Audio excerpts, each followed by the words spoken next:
It goes into the fine, then $150 a day, not to exceed $5,000. If somebody doesn't comply, it caps it out and that sort of thing. The county administrator is the one that's designated to apply the ordinance. Don, the county can put a lien against your property to get that debt paid. If you get that, yeah, to force that so debt. In other words, your property could end up ultimately being taken because of this ordinance. Because of the lien. Yeah, because of the lien. And it's not just the fine, the daily fine up to $5,000. The county can actually assess administrative fees, can they not? Well, shall be taxed with administrative fees, which will not exceed cost of implementation and enforcement, or it's got to be exact cost of whatever. Right, but it's still more than $5,000. Yeah, you're correct. If it was $500 of attorney time, we could add that to it. Right. You're correct. So you could, in effect, lose your property.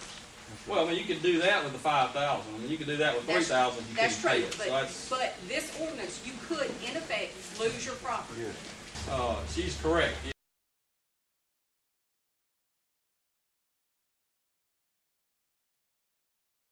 Mr. Wiley. Yes, sir. You have stated the we and they and those and so forth like that. Yeah. Where exactly do you stand on ordinance for it? All right. But I personally would like to see it have a chance. What I'm trying to see if we do something where it's got to be demonstrated that they're harming somebody else, that the stuff is not bothering them. No, we all heard that. We still, all of us heard that, and we still told you we still don't want you to do anything. That's how I feel. Okay, I like things simple. Everybody here that's for any ordinance to do with anything in your yard, raise your hand. Everybody says it, raise your hand. Now you know our opinion. This man's got a question. I'm sorry, I missed you. You're right. Go ahead, and I'll get back to my thought. Did you remember the meeting you announced with us at the courthouse 2 months ago? 2 months You ago. remember that? Right. You remember this old man? He got up and he was shaking. He said, "Mr. Wallace, did we not elect you?" He said, "Yes, sir." He said, "Why did you stab us in the back?" Why? You tell me. You tell all of us. We want to know. You can judge a man's character by the power you give him. You think about that. You lean on that. You are trusting, and that's the question we're going to. You're trusting me, you're trusting 4 other people not to abuse it. For the better of the people. Not to take money out of his pocket, her pocket, and her pocket because of something. If they got mom and dad's old place in front of their house and they don't want to tear it down because it's sentimental value to get, y'all going to come in there and say, okay, it's got to go. What are they going to do? They're going to go borrow money from a bank to have to tear it down and have it moved? Tear down like an old house? Yes, sir. Yes, sir. I'm saying anything. If it's on their property that they've lived on for, generation after generation after generation, it's their property. Why should they have to answer to the city? We moved up here, and we live up here because we want to be here, not there. We don't want to live there, darling. We don't live where you can jump from house to house on the rooftop. Exactly. We're going to be left alone, period. Well, listen, that's heartfelt, all right? Heartfelt. Heartfelt. Your heart. You the one where the heart's got the decision to make. That's correct. That's correct. Decision, didn't you, John? That's correct. But now listen. Yeah, You're trusting me. who's going to make the decision to take these ordinances and put them into effect or to kick them out? We're going to try. We haven't passed anything today. No, not today, but what I'm saying is, what is it going to take for these people that work their butts off and have worked their butts off to change y'all's people's mind and say, look, if we want to move to the city and live like that and live, right next door to somebody, that's their business. But these people up here don't live like that. You give him power because he's voted him in. That's what you're doing. You're electing him. Now we put our trust in somebody that we did not know. Difficult. This sir's got a question. Go ahead, come back to what you said. I think the whole thing is Yes. very, very serious as far as I'm concerned. The election that's coming up now, the presidential election can change in 4 years, and this thing will go on forever.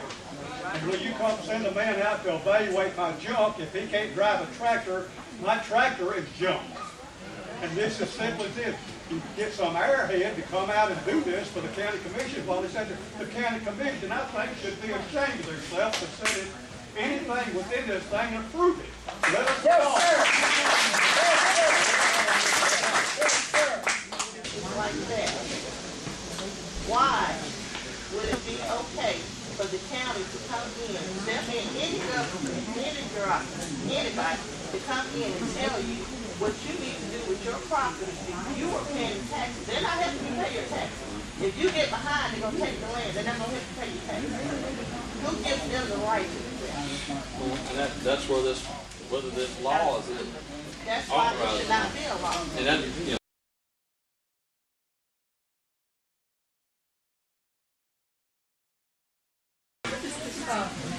You said there's 5 county commissioners, right?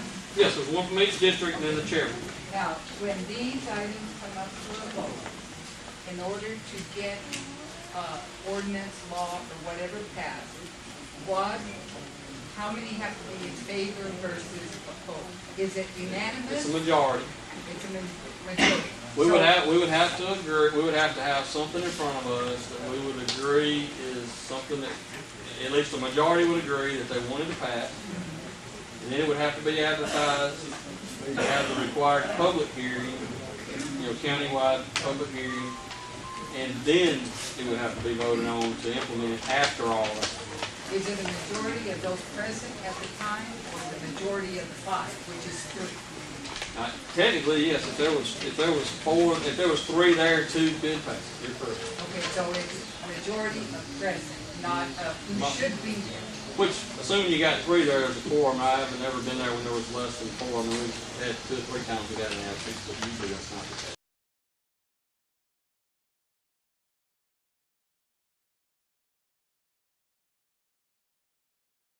So Don, you got a lot of people over here on fixed income. Maybe you got enough integrity and enough morals not to ever do it. But what if you ain't commissioner next time and somebody goes and abuses it? Right. Some of these people don't have the money to pay high-dollar attorneys to try to fight the decisions that y'all make. His question is, or his comment, a lot of that, most of you probably heard this, well, Danny, you raised this question to me before. Hey, we've generally been pretty reasonable, I think, at the commission when folks come up with problems. And we don't know who's But going to be there. what 8, 10, 12, 20 years from now? And folks, laws never sleep. Yeah, the future y'all may decide they like Samantha a lot. Oh yeah. And Now let me pose one thing, and then I want to come over here because I haven't got any questions over here.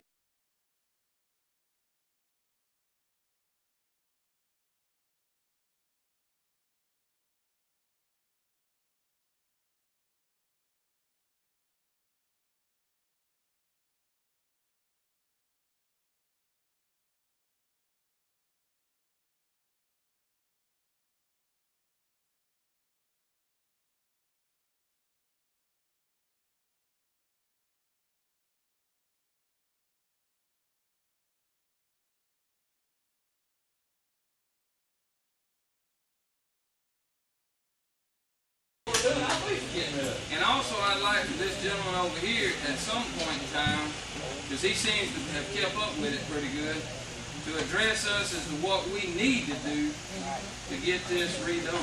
Okay, there's several ways we can approach this. Go ahead, Dan. And I appreciate that. We're going to have a meeting next Thursday. We're going to have a website somewhere. We meet every Thursday, first floor of the courthouse. There's 2 or 3 different ways that you can do this. Number 1, our county commissioners can put this back on the ballot and let us re-vote and get the limited self-governance off of us. We've asked them to do that, and they have declined to do that. Okay, the second way we can do that is by petition. Everybody was handed a petition tonight. We've been working on that.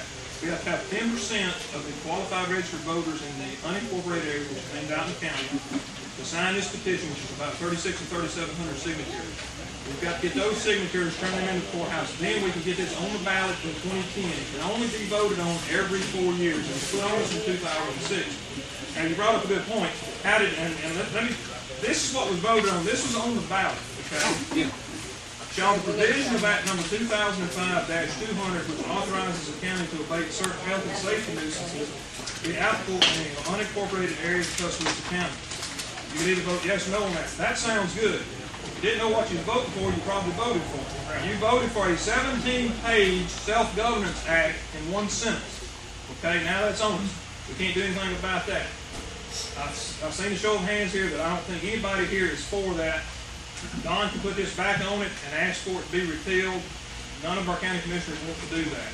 That's basically where we're at right now. We've got a website, www.tcpra.net. It's on the information that we give you. We've got a lot of information there. My number's on this sheet of paper, so is Gene Allen. Don't hesitate to call us if you got a question or a comment. And we'd like to have other meetings out in the county, at fire stations or churches. We can put on a presentation. We've got overhead projector, computer screen, whole 9 yards. And we'd like to give you some examples of 2 people in Marshall County that was affected by a junk ordinance. And it's in this information that I give you, and it's also on our website. Is that the same type of ordinance we're talking about? Yes, sir. It is a junk ordinance.